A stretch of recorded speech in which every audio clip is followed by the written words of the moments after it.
J'ai regardé pas mal d'animés depuis que j'en présente, j'ai réussi à sélectionner des animés pour vous qui sont des masterclass. Ils ont tous un point commun, ils sont bourrés d'originalité, d'action, d'humour, bref tout ce qu'on aime. Mon nom est toujours Oshio, comme d'habitude le petit like ça fait plaisir et ça aide beaucoup. Et mettez dans les commentaires lequel des animés vous a le plus convaincu. Bref, vous êtes là pour les animés, ça tombe bien moi aussi. Ah là là, on commence bien avec un animé qui sort du lot, je vous parle de Blue Period. Nous, on va suivre le quotidien de Yatora Yaguchi, un lycéen avec des bonnes notes mais sans réelles ambitions. Cependant, un jour, alors qu'il entre dans la salle d'art, une peinture isolée attire son regard, le faisant découvrir une beauté qu'il n'avait jamais connue. Grâce à cette peinture, Yatora a enfin trouvé sa voie. Il veut devenir cuisinier. Attends, qui a mis ça?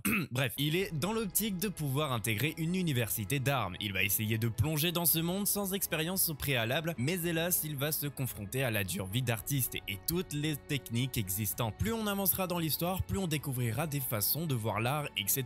De plus, l'animé ne se contente pas de faire dessiner des gens, mais beaucoup de relationnel prend place dans cet animé. Cela nous laisse apprécier les personnages qu'on veut, etc. Et toi-même, tu sais que le relationnel dans les slice of life, c'est important. Si vous vous demandez est-ce que je vais m'ennuyer devant, en plus ça parle d'art, etc. C'est pas trop mon truc, et bien figurez-vous, si vous touchez pas trop dans ce domaine-là, vous allez quand même kiffer l'ambiance de cet animé, surtout que beaucoup de psychologie va prendre place dans l'animé, ce qui va nous emmener à des problèmes même pas liés à l'art. Bref, vous l'aurez compris, cet animé est juste incroyable, alors pourquoi ne pas avoir cette joie de voir un animé si bien fait? Blue Period touche pour genre drame, school life, seinen, slice of life et pour thème adolescence, art, transidentité. Fait par le studio d'animation Seven Arcs, il est disponible sur Netflix. Ok, décidément, on enchaîne les masterclass dans cette sélection. Décadence. Si vous n'avez jamais vu cet animé auparavant, et bah laissez-moi vous dire que vous avez raté quelque chose d'incroyable. Et non, il n'y aura pas de blague en disant j'y vais peut-être un peu trop là. Je m'imite bien quand même. Ouais. Bref, c'est bien beau tout ça, mais ça parle de quoi? Il y a plusieurs années, une mystérieuse forme de vie nommée Gadol a presque exterminé l'humanité. Le reste de l'humanité habite désormais dans Décadence, une immense forteresse mouvante de 3000 mètres de haut construite pour faire face à la menace des Gadol. Les habitants de Décadence se divisent en deux catégories. Les Gears, des guerriers combattant quotidiennement les Gadol, et les Tankers, des personnes ne possédant pas les compétences pour se mesurer à ces monstres. En d'autres termes, des citoyens normaux. Un jour, Natsume, une Tankers qui rêve de devenir une Gears, fait la rencontre de Kaburagi, un réparateur d'armure. Natsume est une fille positive qui n'abandonne jamais ses rêves et Kaburagi qui est réaliste et qui a abandonné l'idée de se battre et décide donc de vivre sa vie paisible. Mais cette rencontre va chambouler toute l'histoire, allant même à bouleverser tout le monde entier. Et vous commencez à savoir que j'aime beaucoup les animés qui arrivent à t'étonner jusqu'à la fin, et bien c'est le cas avec cet animé. Sans vous spoil, vous verrez que l'univers dans lequel ils vivent n'est pas réellement ce qu'ils pensent. Oui, je suis un homme mystérieux. Décadence touche pour genre action, drame, mystère, science-fiction surnaturelle et pour thème cyborg, dystopie, jeux vidéo, monstre post-apocalyptique, steampunk fait par le studio d'animation Nut et la 3D par Chiptune, disponible sur Wakanim et Crunchyroll.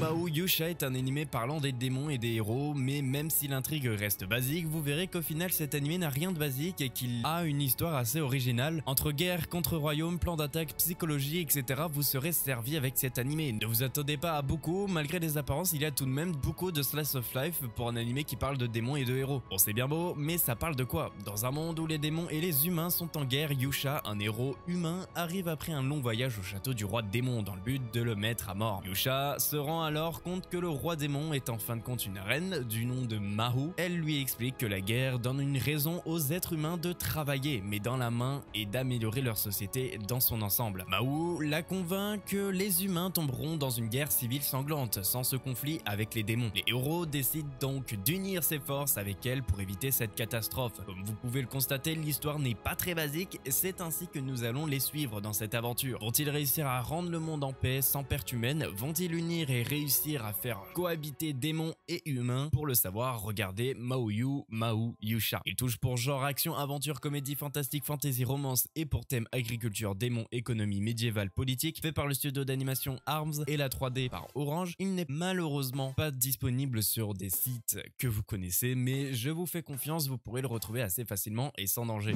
Ultramarine Magmel est un animé très intéressant de par sa proposition de l'univers qui est très divers et varié, ainsi qu'une intrigue assez sympa. L'histoire se déroule dans un monde où un nouveau continent nommé Magmel apparaît soudainement dans l'océan. Et c'est ainsi qu'une nouvelle ère d'exploration commence. Les explorateurs s'aventurent sur l'île pour y trouver des formes de vie et des ressources jusqu'alors inconnues. Mais ces derniers subissent des catastrophes les unes après les autres. Nous, on va suivre Yin-Yo, un glaneur. Son but, protéger les aventuriers en danger. Car oui, Magbell n'est pas un endroit paradisiaque de ouf, mais plein de monstres y habitent et donc il faut bien connaître ceux qui sont hostiles et ceux qui ne sont pas hostiles. Et ça tombe bien car notre très cher glaneur, lui, connaît très bien Magbell et de plus, c'est un matérialisateur. En gros, il matérialise ce qu'il veut dans sa main ou autour de lui, il peut s'en servir comme arme, plateforme, etc. Bref, vous l'aurez compris, il n'est pas là pour rigoler. Notre cher protagoniste sera accompagné de Zero, une acolyte l'aidant lors de ses sauvetages. Et nous allons pas plus ni moins suivre leurs aventures. Cependant, je vous mets un petit disclaimer avant d'aller regarder cet animé. Car là, on a l'impression que l'animé va être sérieux, etc.